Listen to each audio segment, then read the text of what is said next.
आला आला आता आपला पण अल्ट्रा आला बघा. तर मंडळी जवळपास 9 दिवसापूर्वी माझ्या वाढदिवसा दिवशी आपण सॅमसंग अल्ट्रा मागवलेला आणि तो आज आषाढी एकादशी दिवशी आपल्याला मिळत आहे. काय योगायोग आहे नाही का. तर बरेच दिवस वाट बघितली आणि आजच तो मला मिळाला, त्याबद्दल भारी वाटतं या. आणि यानंतरच्या बऱ्याच व्हिडिओ आपण त्यावर शूट करणार आहे. आणि चला उचलू मग.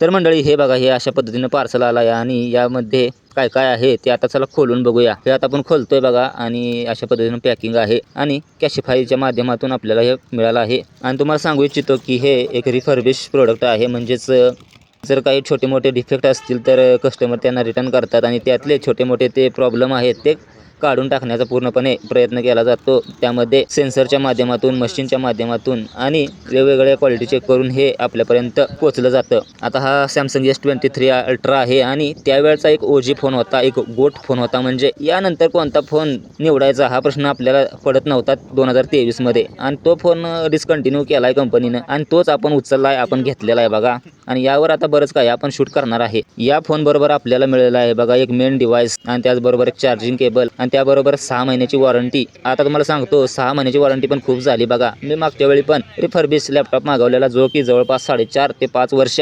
आरामात चांगला चालला आणि अजून पण चालतोय. आपलं मेन काम कॅमेरा, झूम, इफेक्ट आणि व्हिडिओ क्वालिटीवर असणार आहे आणि यातच आपण बरंच काही शूट करणार आहे. आता छोटे मोठे क्लिप मी यात शूट करतोय आणि या व्हिडिओ बरोबर जोडतोय. तुम्हाला कसे वाटले ते कमेंटच्या माध्यमातून नक्की सांगा. तुम्ही रिफर्बिश फोन याआधी घेतलाय का नाही ते पण कमेंट करा. आम्हालाही समजू द्या की तुमचं डिव्हाइस अजूनपर्यंत जिवंत आहे का गेलं. पण नक्कीच रिफर्बिश फोन पण बऱ्याच लोकांना चांगला तर बऱ्याच लोकांना खराब अनुभव सुद्धा देतात. रिफर्बिश फोनचा एक फायदा हाही आहे की यामुळे आपला बराचसा पैसा वाचतो. त्याचबरोबर पर्यावरणावर याचा बऱ्यापैकी परिणाम जो होणार होता तो होत नाही, कारण आपण तोच फोन वापरात काढलेला असतो आणि कमी बजेटमध्ये एकदम प्रीमियम फोन मिळून जातात. थोडेसे नुकसान सांगायचे झाले तर छोटे मोठे स्क्रॅचेस या फोनवर असू शकतात. तर आजचा हा व्लॉग कसा वाटला तो मला कमेंटच्या माध्यमातून नक्की सांगा. व्हिडिओला लाईक करा जर व्हिडिओ आवडला तर आणि फॉलो तर नक्कीच करा अशाच नवनवीन व्लॉग कंटेंटसाठी. तोपर्यंत जय महाराष्ट्र.